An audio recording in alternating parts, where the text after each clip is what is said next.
This is morning 6, and that little nubbin you see there, looks like a nose, is called the biscuit, and that's on the other side of the Ciennegas grasslands.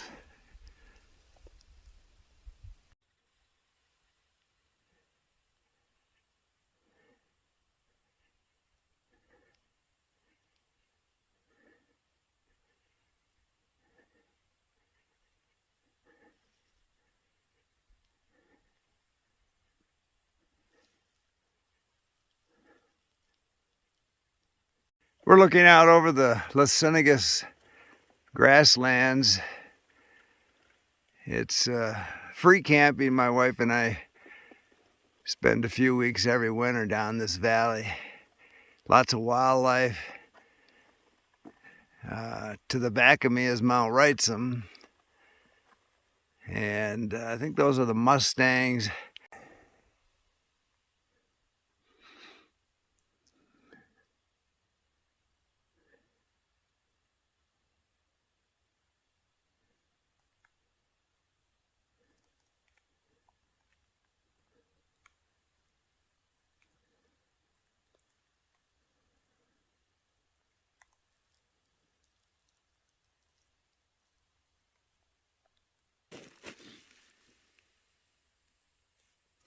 So last night, late in the day, I hit Kentucky Camp and had dinner there.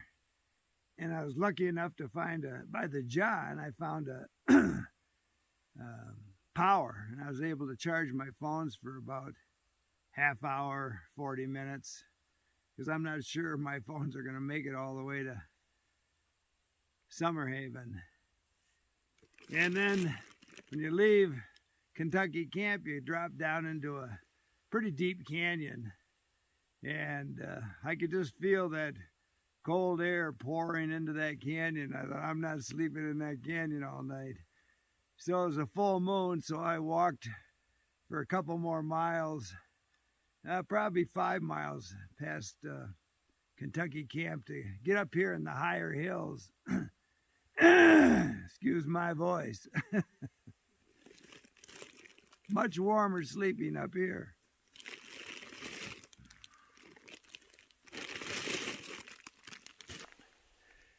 One thing about the food you carry is not just how many calories or fat, protein, mixture, whatever.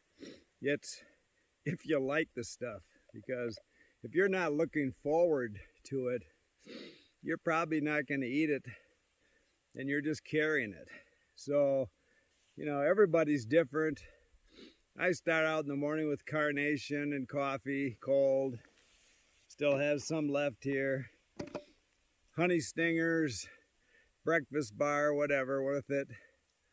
And then I stop and have probably another breakfast bar and my favorite Bare Naked. It's got chocolate chunks in it. It's got yogurt beads in it. I put blueberries, freeze-dried blueberries in it. But I look forward to this. I eat this all the time and I still look forward to it. So you really want to have food that you look forward to. It kind of drives you up the trail, not only the fuel it gives you, but just the desire to go another mile, and then I'm going to stop and sit in the sun and eat a nice breakfast. So again, everybody's got their own dietary issues. I'm actually going to talk about that. I've had some dietary issues on this trip, and I think it's just because it's been cold, and I don't know what caused it. It definitely isn't bad water, but I'll talk about that.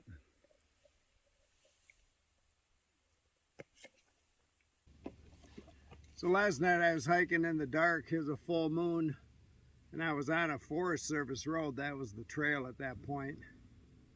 And I saw police flashing lights coming.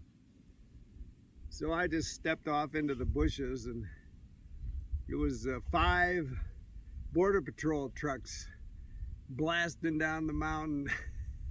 They all just dusted me.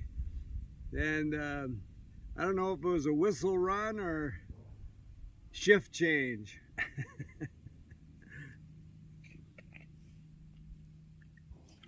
So here's my hallelujah moment for the day. All these canyons have been dry and I'm out of water.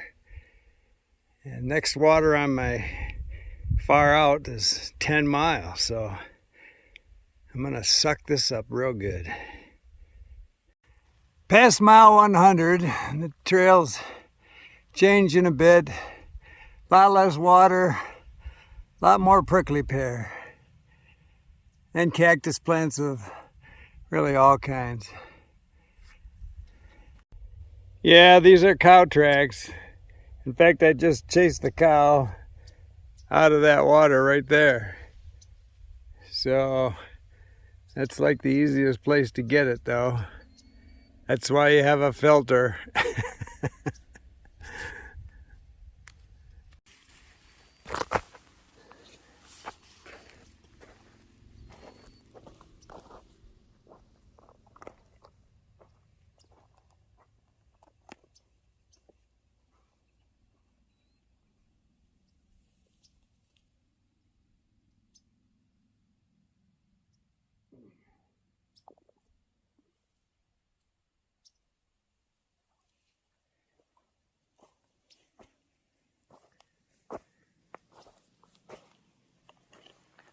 It really doesn't look that bad when you get up close and personal with it, but I'm just gonna carry it.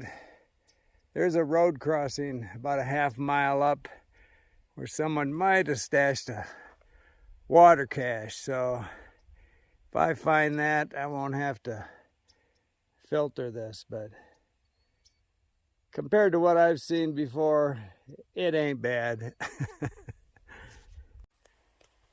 Gonna hit the power button on day 6, but we do have a nice big bright moon tonight, so I might walk in the dark a little longer.